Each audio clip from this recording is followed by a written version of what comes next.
hablar de SAFe. Vamos a tener una conversación interesante sobre SAFe. Para eso vamos a estar con Javier Sánchez, Roberto Argento y teníamos planeado que estuviera Andrés Triana. Lamentablemente Andrés está enfermo y no nos puede acompañar, pero pues sí les prometo que vamos a tener un episodio con Andrés porque él trae también insights muy importantes para el proceso de agilidad. Entonces les quiero presentar Roberto Argento.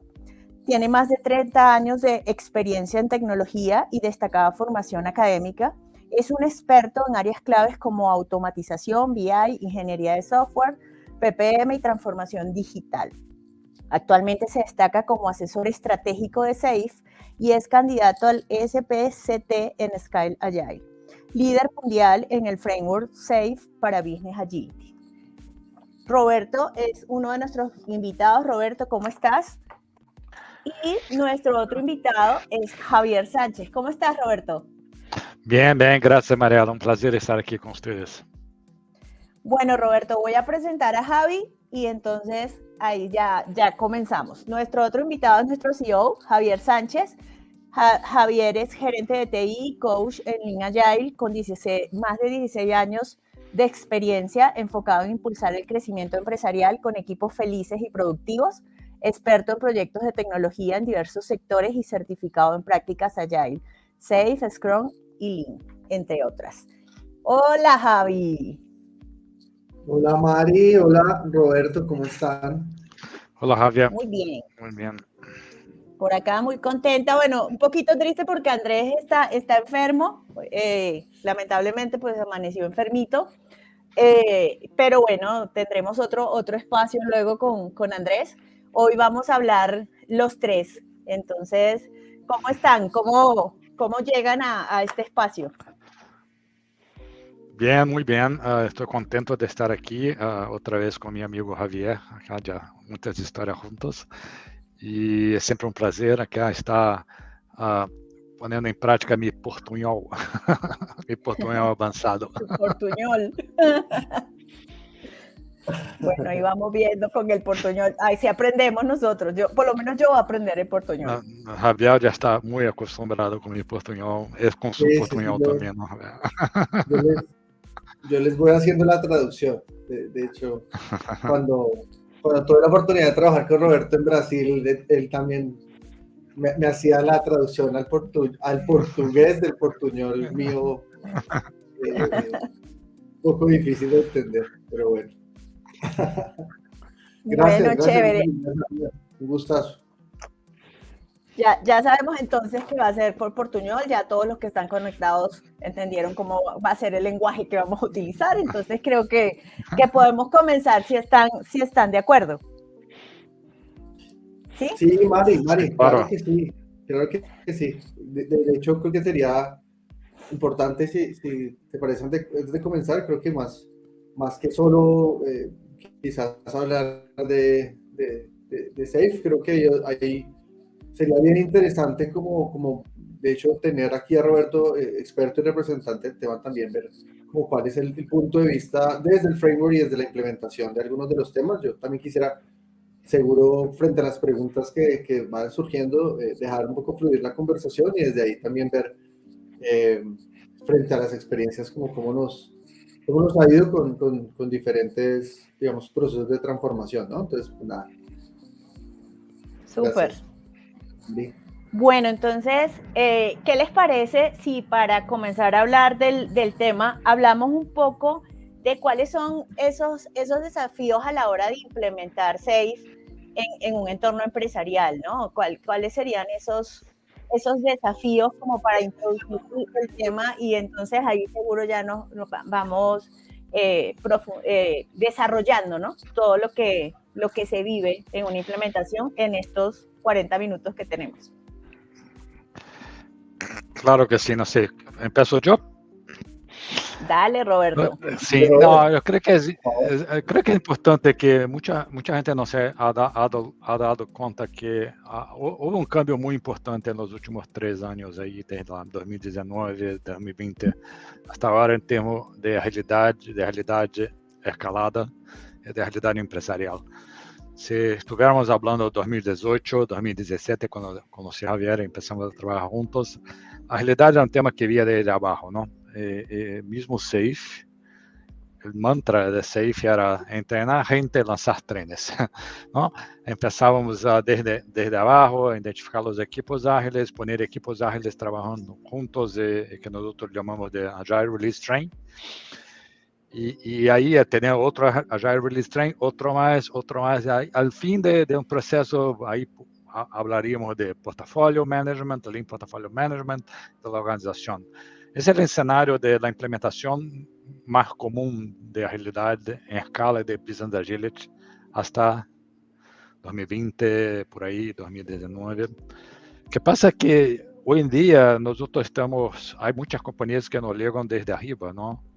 Companhias que são companhias de engenharia, por exemplo, tradicional, como uma Petrobras, uma companhia de óleo e gás aqui em Brasil, outra, Ecopetrol em Colômbia, grandes companhias que vêm, mira, há uma decisão desde arriba para ir a SAFe, para ir a Business Agility e usando SAFe, que é o framework que é mais comum.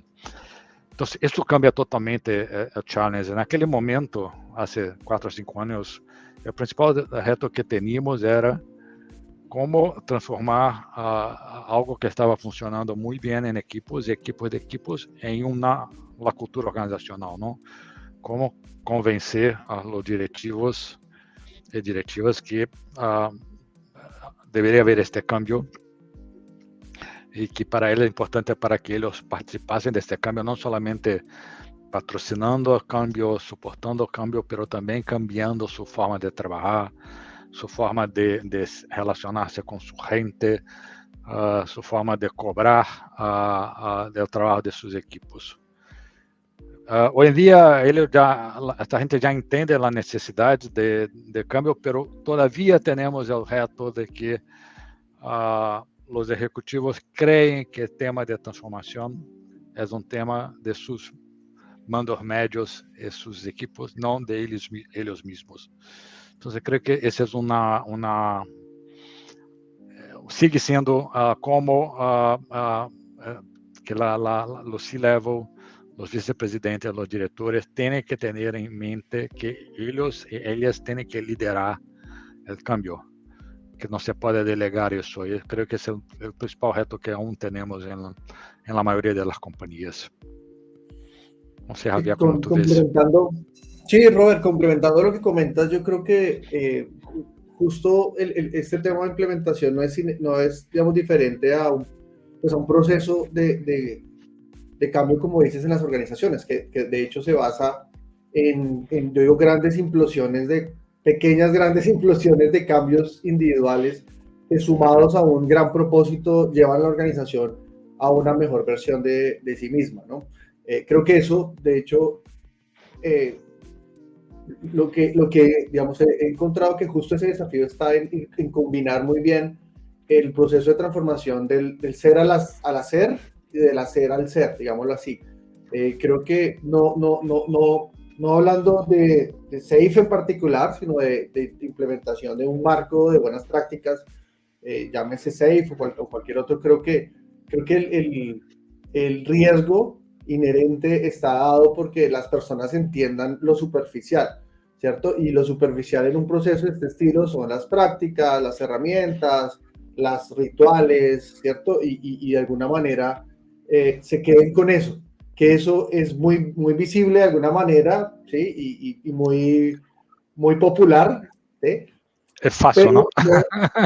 Sí, de hecho, sí, claro, y puede ser como cosmético, pero puede llegar a tender, si no se tienen buenas bases del ser, digámoslo así, de procesos de cambios de mentalidad, pensamiento de crecimiento, desafiar justo el modelo de liderazgo, ir sentando las bases de una nueva cultura de organización, termina sin fundamento. Entonces yo creo que el riesgo la complejidad está justo en abordar esos dos enfoques, sí apoyándonos en las prácticas, porque también desde el hacer construimos una forma de una mentalidad, por supuesto. O sea, de hecho, el hacer, digamos que puede ser un ejemplo concreto o un hecho observable de la mentalidad puesta en acción, ¿cierto? Pero no irnos solo, lo que decía, el riesgo está en tomar que esas herramientas las vienes y las implementas bajo un sistema operacional o de mentalidad de pensamiento que quizás no está respondiendo efectivamente a una realidad. Entonces yo creo que el proceso complejo y de alguna manera rico es poder abordar las dos, en los dos entregas beneficios, ¿no? Desde la mentalidad vas a tener cosas que son más poderosas desde el punto de vista de transformación, digamos, profundas en el ser, en el modelo de liderazgo, y desde ahí volver una cultura.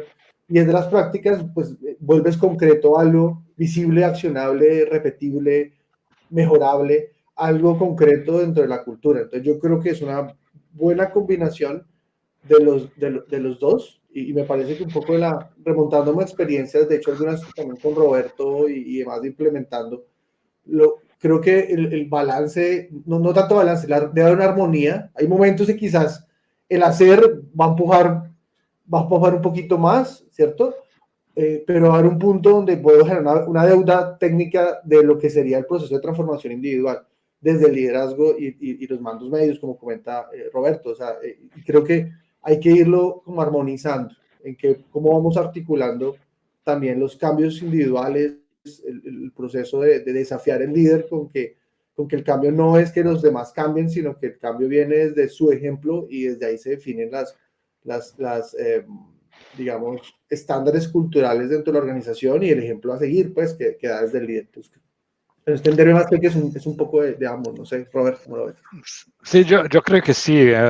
Lo importante es que esta transformación está basada en principios distintos de la forma de trabajo que tenemos hasta ahora, ¿no? Y los principios son principios que son nuevos para la mayor parte de la gente, principios que son muy importantes como cómo mirar a sus clientes, cómo mirar a sus productos, cómo disminuir los tiempos, disminuir el tamaño del lote, tener lotes más pequeños, bajar el centro de gravedad de la organización, o bajar las decisiones, llevar las decisiones para donde está la información, no al revés.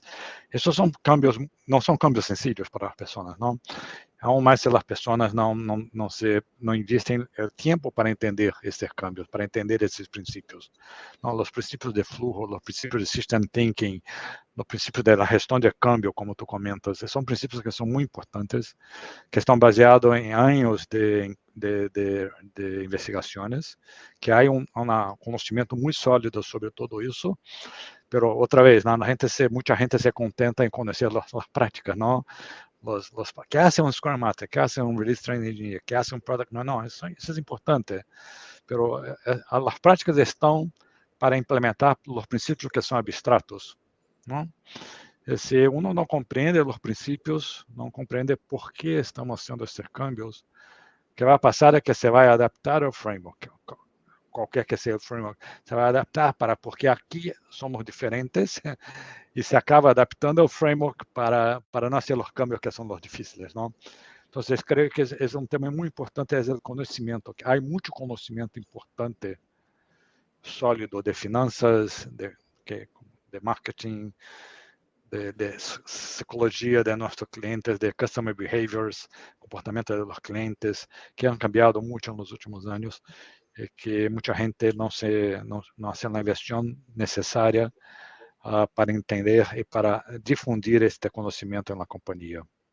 Sí, yo quise acogerme de ahí, Robert, justo por los principios, porque creo que en esos procesos o sea, podría por lo menos decir en las experiencias que tengo implementando, vamos a decir concretamente SAFe, que es digamos el que tú estás, creo que uno también realiza diferentes tipos de adaptaciones. O sea, yo por lo menos no conozco ni en las de Estados Unidos que he podido trabajar, ni en las de Latinoamérica, un proceso, vamos a decir, full safe, digámoslo así, como en todas las prácticas. Yo creo que aquí hay un punto importante, creo que los principios son bien poderosos para también desde ahí, en el contexto, tú decidir, ¿cierto? ¿Cuáles potencias más versus la realidad que estás implementando? Claro. Entonces yo creo que nosotros tenemos un ejemplo, cortico quiero comentarles, es, por ejemplo, muchos de esos principios, como tú dices, están muy asociados a la delegación, la toma de decisiones, descentralización, eficiencia, foco en un flujo constante de valor, en fin.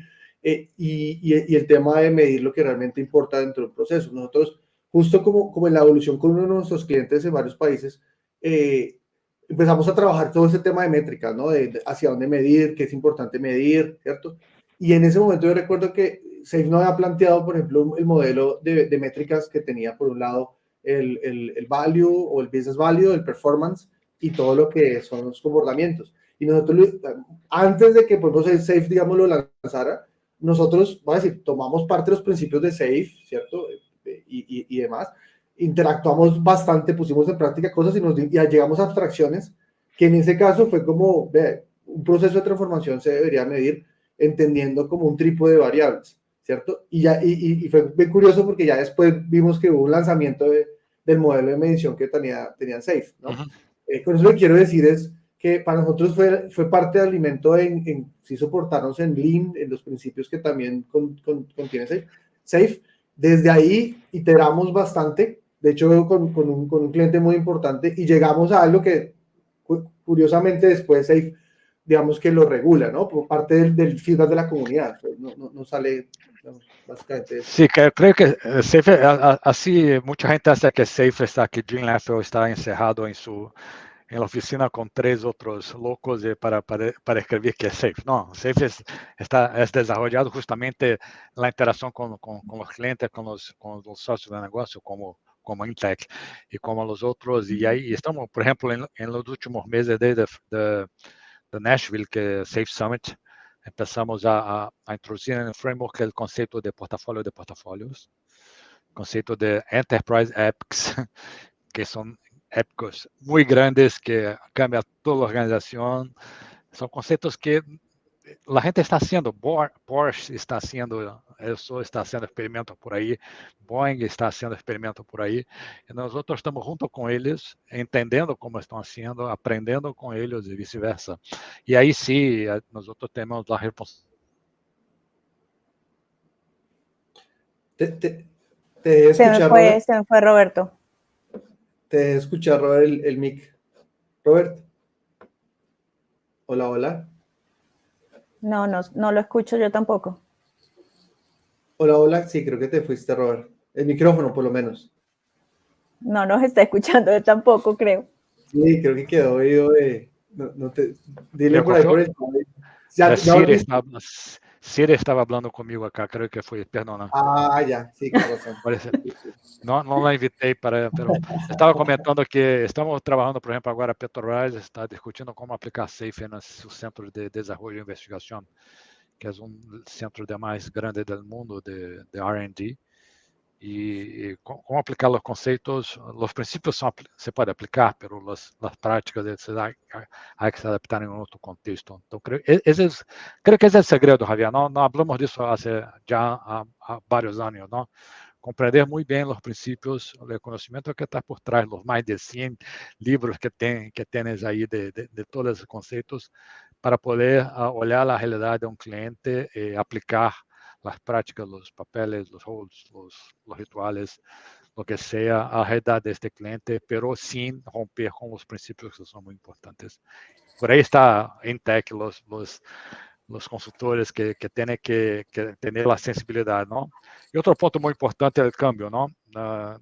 Desde nuestra primera experiencia juntos aquí en Brasil, tenemos un backlog de transformación que se cambió en la primera semana, ¿no? Toda la semana se cambiaba el backlog, porque el backlog no se mostraba más adecuado. Cada semana aprendíamos nuevas cosas y cambiaba la estructura. Afortunadamente, el cliente compreendeu isso desde muy cedo, muy temprano, desde el principio, en realidad. Ha sido foi um sócio muito importante, porque não vamos fazer mais isso porque não faz sentido, vamos fazer essa outra coisa, sem cambiar o contrato, era um cliente de governo acá em Brasil, um contrato muito restrito, mas podemos manejar isso de uma forma de confiança, que aí eu creio que é outro tema importante, a confiança entre las partes, ¿no? Entonces, la adaptación de la transformación creo que es un tema que se habla poco. Ahí yo tengo, perdón, yo tengo 2 preguntas. Es que ustedes están hablando y yo estoy acá viendo cómo recopilo. ustedes estaban hablando mucho de los principios y pues los valores también. Finalmente, pues están estos principios, pero el cliente o la empresa tiene una cultura y tiene una cultura que ya está definida por ellos, ¿sí?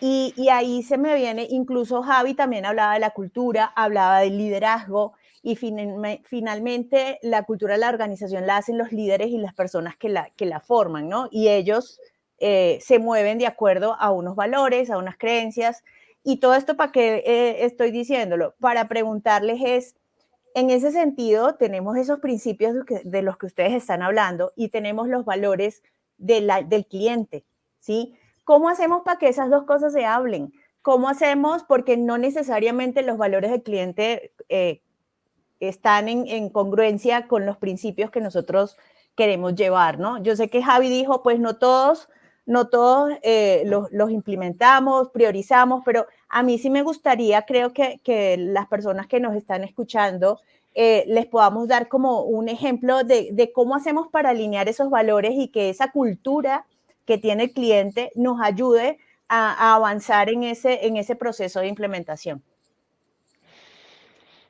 Sí, es un punto muy importante. Hay un trabajo que hice, creo que, no voy a acordar, creo que MIT hice con Cognizant, que habla de los skills, de los comportamientos del liderazgo de las compañías en esta nueva era. En ese artículo habla de los comportamientos que no son más aceptables hoy en día, por ejemplo. Entonces, es un tema la cultura siempre es muy importante, pero hay cosas en la cultura que hay que cambiar, ¿no? Hay cosas en la cultura que no están más alineadas con la necesidad del día a día, desde el punto de vista de las personas, desde el punto de vista de los negocios. Por ejemplo, una cultura muy jerárquica, con común de control, la cultura de quien, cuando está el jefe, los demás no hablan. Hay muchas compañías así en la región, ¿no? Que corbatas, quien está en la corbata habla, quien no tiene la corbata no habla.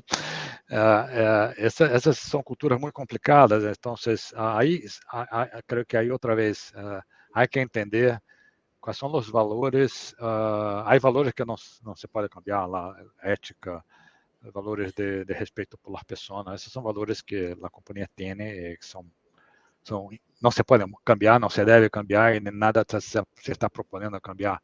Mas há alguns temas que creio que são importantes, que se há que cambiar a mentalidade da gente.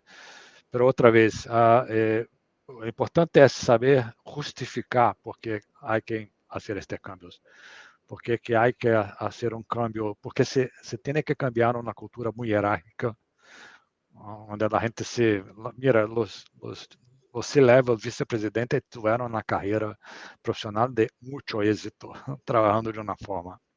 Mira, são vice-presidentes de grandes grupos empresariais em México, em Brasil, não sei, ganaram muita plata, têm muito poder, e com uma forma de trabalho, e nós outros estamos ligando e dizendo, mira, esta forma não funciona mais. É importante porque não funciona mais, não? Pero hay que tener bases concretas para tener essa conversação. E ao fim do dia, sempre vai haver um cambio de cultura, vai haver um cambio de hábitos da companhia, um cambio na relação de poder, a forma de manejar a gente, de manejar o trabalho cambia. Então, há que ter em conta que isto vai passar. No sé, Javier, ¿cuál es tu experiencia? Sí, no, total, yo creo que todo, digamos, todos esos procesos parten de una, digamos, insatisfacción. Vamos a ver, ¿sí? Voy a irme muy hacia quizás un proceso de coaching, ¿no? A partir de un sufrimiento donde se identifica una brecha. Y creo que aquí, justo para hablar como esos hacks o temas que podemos tomar, o sea, yo creo que para que un proceso de estos, digamos, arranque y tenga un sponsorship necesario para poder movilizar temas como la estrategia, la estructura, los procesos de crecimiento, personas y otros temas más. Compensación de la gente. Compensación, planes de carrera y otros temas más que son de alto impacto, debe tener una energía muy grande. ¿Sí? O sea, debe haber una insatisfacción muy grande. Y de hecho, entre más grande sea la insatisfacción, seguramente más grande es la energía que tienes para poder movilizar a una persona que está, digamos, en status quo, en un momento donde sus comportamientos no son efectivos frente al resultado que quiere lograr. Entonces yo creo que ahí el punto importante es que nosotros tenemos la gran responsabilidad de alguna manera de hacer visible la comportamientos de esquizofrenia que tienen las organizaciones en virtud de querer algo y hacer otra cosa.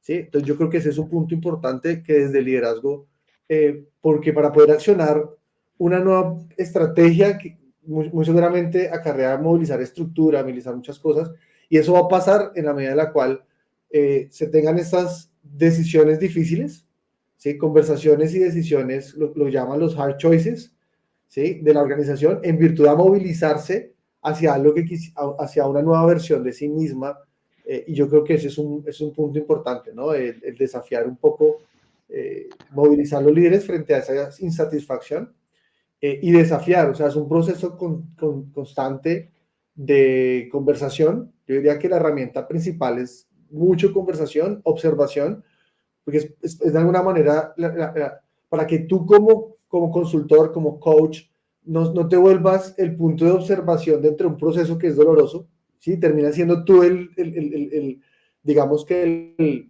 el objeto extraño dentro de ese cuerpo y el sistema inmune te quiera repeler.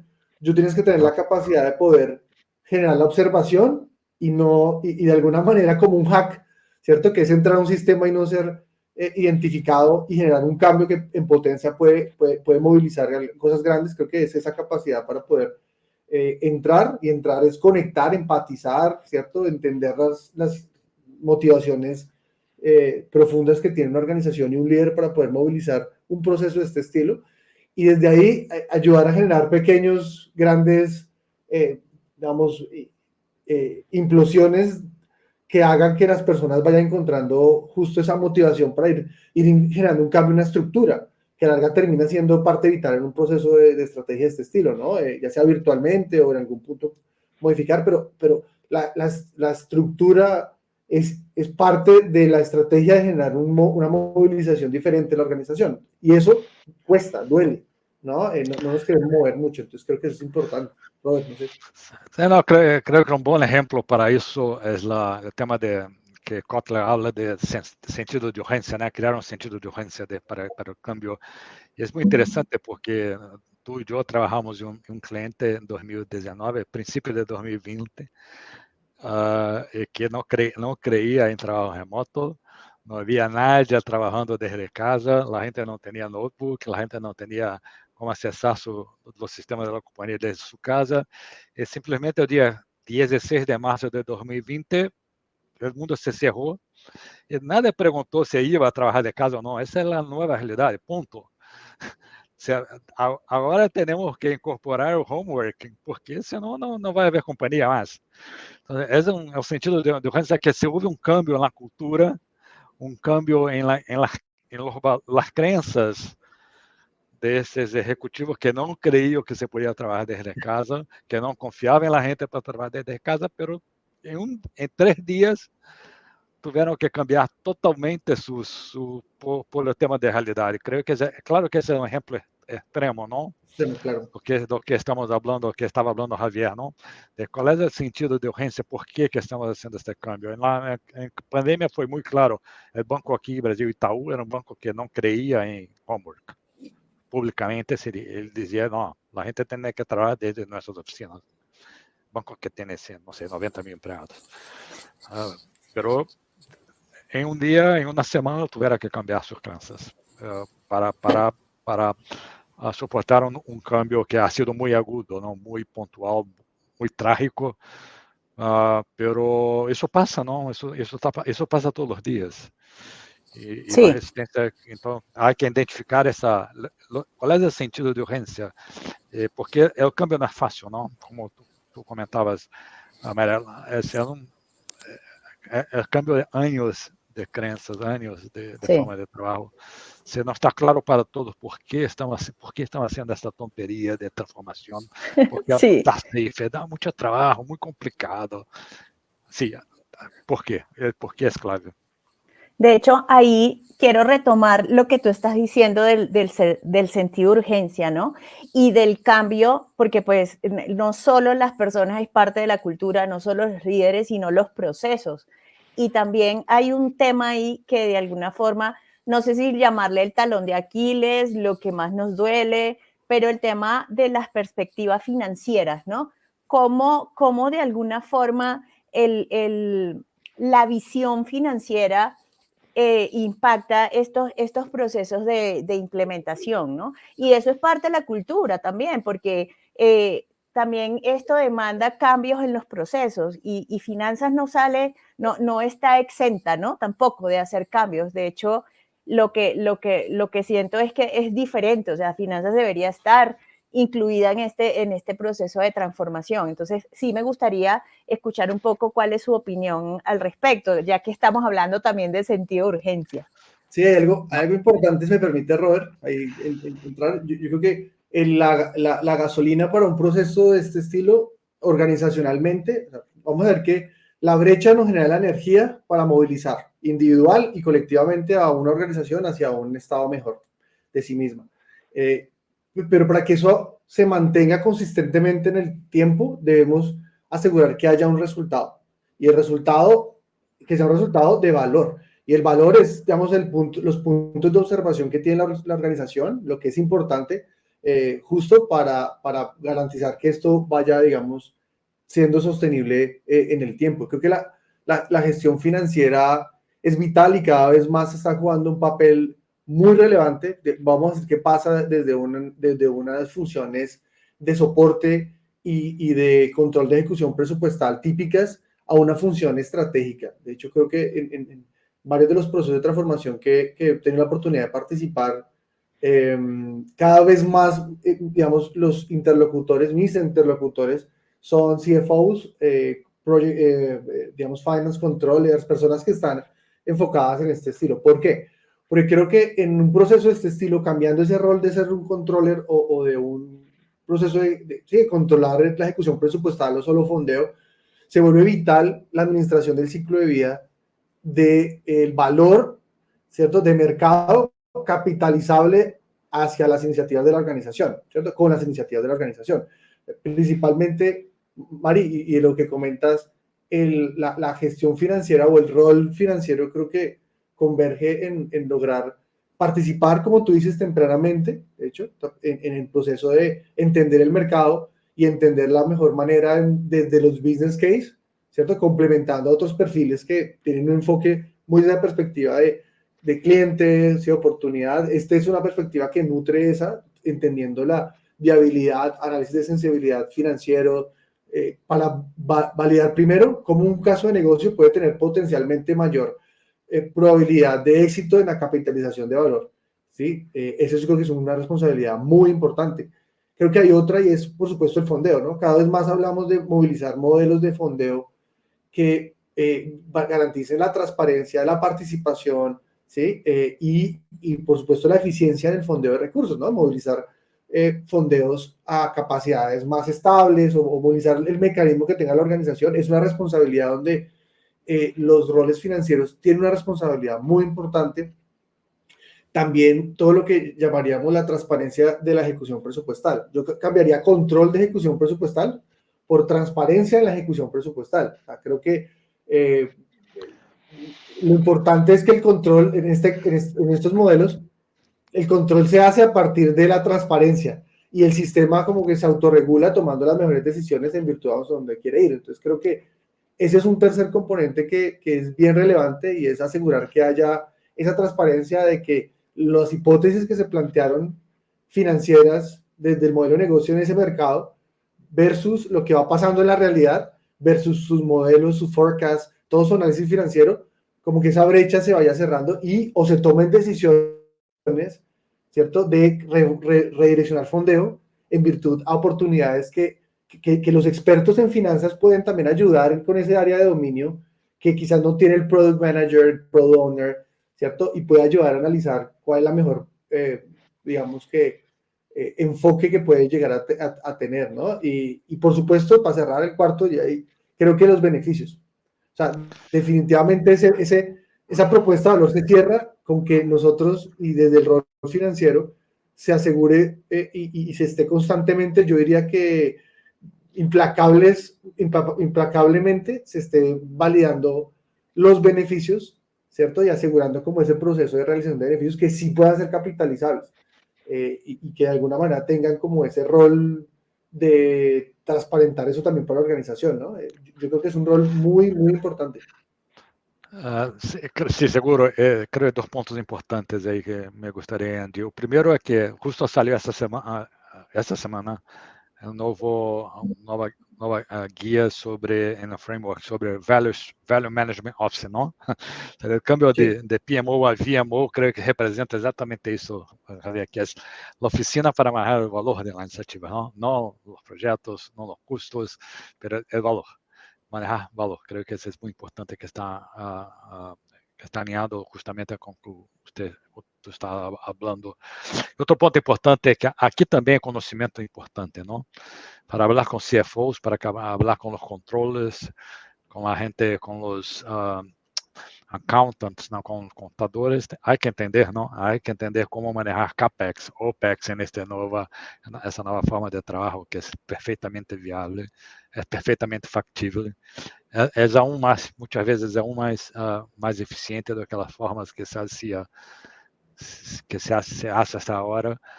Pero para ter as conversações, creo que é um ponto importante, Javi, que é expandir o conhecimento de transformation consultants, não?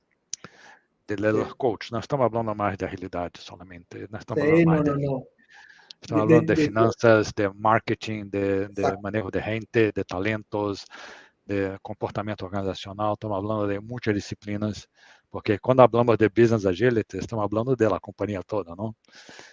De hecho, yo otro día, só para esse tema, um exemplo rápido, eu assisti uma charla de la gente de auditoria interna de Petrobras, que nada que ver com a gente, totalmente estava em um evento.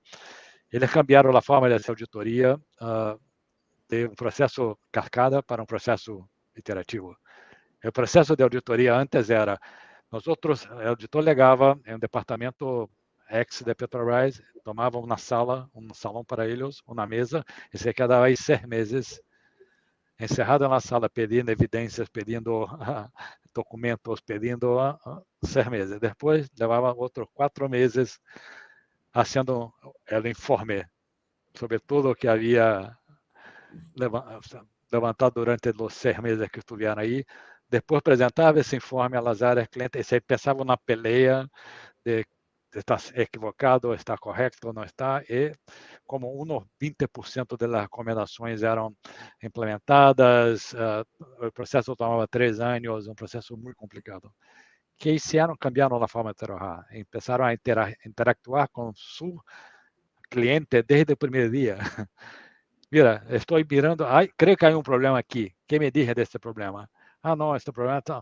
Então, o fim de ser um processo interativo, ao invés de ser um processo de levantamento de informação, de preparação de relatório, de discussão das recomendações e implementação das recomendações, que é um processo que tomava muito tempo, com muito pouco êxito.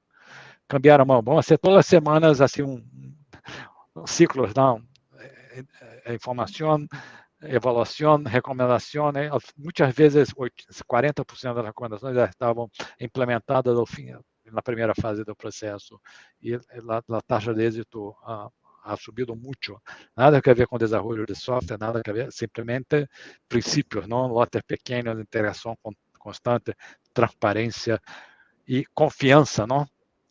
A gente não confia, o auditor e o cliente, a gente que está sendo auditada tem que ter confiança um no outro, que não é comum também, não?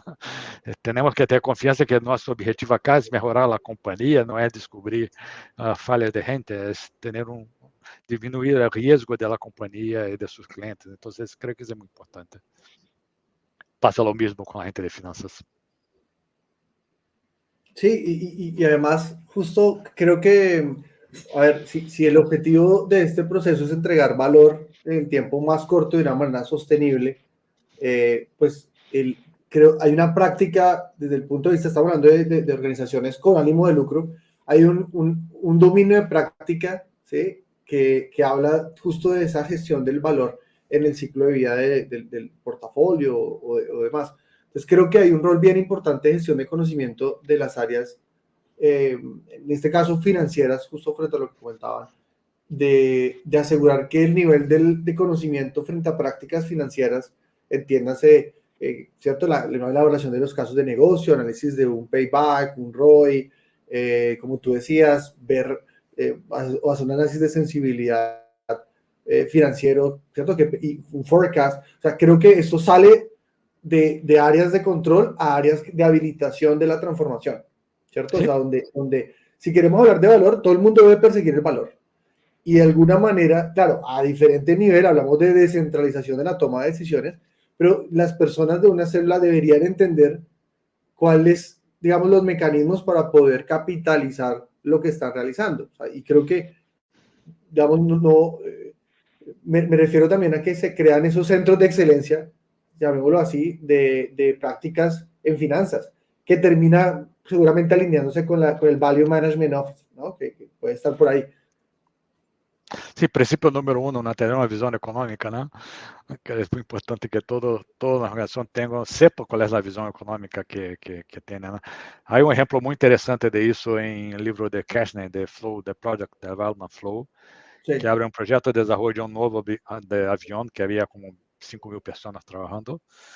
Y había una fórmula, mira, si tú quieres, tú puedes investir más plata para disminuir el peso de su componente. Entonces, si quieres, tiene que desarrollar un componente para el avión, si quieres que el componente tenga 1 kilo más, tiene que bajar el costo en $100,000. Y se vai ter menos 1 kilo, pode gastar mais $100,000. Toda a gente conhecia esta fórmula. Então, a gente poderia tomar decisões sobre seu componente, que em realidade ia impactar o projeto como um todo, mas não necessitava perguntar a nadie, porque havia um framework econômico muito sensível, muito claro, que a gente... Temos que fazer isso com nossos equipos, não? Temos que dizer, mira, um trem ágil, um equipo ágil, mira, tu podes investir tanto mais, você vai ahorrar tanto en satisfacción, en costos, para mejorar la usabilidad del producto, pero creo que es muy importante que la definición de valor y formas sencillas de medir el valor de leading indicators, ¿no? También son importantes para indicadores tempranos para saber que se están en el camino correcto. Cuanto más bajar esta información para la gente en la punta que está día a día, más fácil va a ser, más eficiente va a ser la organización, ¿no? A mí me toca cerrar el espacio, ya nos quedamos sin tiempo, pero quería como hacerles una última pregunta que creo que la hacen, he visto que la hacen en varios eventos porque la gente no tiene como claro eso, o ese es como su dolor de cabeza, ¿no? Entonces, mi pregunta es más o menos, ¿cómo se puede cuantificar ese impacto financiero de esa capacidad mejorada, de esa adaptación rápida que estamos hablando, y tener como que en línea cómo eso nos está ayudando a también a movernos en ese mercado que después de pandemia ha sido más acelerado todavía? Esa es como la pregunta que dejo para cerrar. Sí, yo creo que es muy bueno. Yo creo que tenemos que partir de la base que hay una depreciación del valor en el tiempo, y que el rol principal que debemos tener es el cómo logramos como capitalizar en ese espacio del mercado, cómo podemos ser relevantes y diferentes para poder capitalizar la mayor cantidad de valor en un juego donde el valor se va depreciando en el tiempo en virtud de la competencia, cambios del mercado, ¿cierto? En fin, todo este entorno que nos encontramos. Entonces yo creo que alargar el adaptarse rápido es poder identificar, en mi opinión, yo creo que es poder identificar en el tiempo más corto, ¿cierto? Cómo yo puedo ir al mercado para poder aprovechar el momento donde de alguna manera hay un periodo de expansión de beneficios. O sea, todas las iniciativas pasan por diferentes estados, pero hay un estado donde yo monetizo, donde yo como que traigo los mayores beneficios en su ciclo de vida. Entonces yo creo que la capacidad de adaptarnos estaba primero a pegar primero, que eso es relevante en este mercado en virtud a tener el pico del valor del mercado y poderlo traer. Y segundo, el tiempo en el cual tú capitalizas los beneficios de ese espacio del mercado con tus iniciativas se pueda expandir. O sea, es como una maximización del valor y desde ahí creo que la capacidad de adaptación es muy relevante porque a la larga el poder hacerlo es poder movilizar capacidades de tus equipos, tus trenes, tu estructura, no sé, poder movilizar rápidamente a la gente en virtud de una oportunidad y el movernos rápido creo yo que sí se puede. A ver, en concreto, el llegar rápido al mercado puede representar un retorno de inversión más alto, un payback que se reduzca en tiempo, o sea, vas a poder tener en tiempo más corto la inversión que tuviste, lo vas a poder recibir más rápido y otras variables que seguramente podríamos hablar con mayor detalle. Pero creo que lo materializaría, lo conectaría por allá, no sé, Robert. Sí, los KPIs financieros están, ¿no? Los KPIs de margen, interés, retorno, ROI, retorno sobre la inversión, esos los KPIs son los mismos, ¿no? Creo que es importante seguir, hay que medir eso, pero aquí creo que tenemos una ganancia de 2 grados, ¿no? Tenemos el grado, mira, generar valor más rápido, creo que es el primero approach, pero cuando adoptamos esta nueva forma de trabajar, tenemos una segunda derivada, en segundo al cuadrado, ¿no? Estamos creando una forma de crear valor que no solamente es más rápida, tiene una velocidad más grande, pero tiene una aceleración más grande, donde esperamos que la velocidad de creación de valor siga creciendo. Entonces, creo que es muy importante todo el proceso de transformación ágil. Estamos proponiendo hacer productos más eficientes, productos mejores, que nos genera más márgenes, más plata al fin del día, más satisfacción de los clientes. Pero también tenemos un proceso que está embebido en él mismo, su mejora constante, ¿no? Que va a ser, no estamos teniendo solo otra vez, no solamente una velocidad más grande de generar valor, pero hay una aceleración de esa velocidad. Creo que es muy importante para monetizar eso también. Entonces, el tema de aprendizaje más rápido, todo eso creo que es muy importante. Sí, eso está muy bueno porque es lograr unos grandes resultados por medio de la creación de unas capacidades que de hecho pueden exponencialmente lograr mejores resultados, ¿no? Es como un resultado en 2 direcciones. Sí, creo que sí, creo que es el cuadrado ahí, que es geométrico, no es aritmético, es una progresión, no sé cómo hablar eso en español. Ese portoñol no lo tienes claro. Bueno, me toca cerrar. Les doy las gracias, pues Roberto, gracias, la charla de verdad estuvo bien entretenida. Que me quedaron otras preguntas ahí que creo que las podemos hacer en otro cafecito. Gracias, Javi. Y nada, pues recordarles a todos que seguimos, ahorita vamos a parar porque pues hay que alimentarse. A las 2 de la tarde retomamos la transmisión, recordarles que se registren para que puedan revisar la información que estamos manejando acá hoy y que nos sigan en nuestras redes.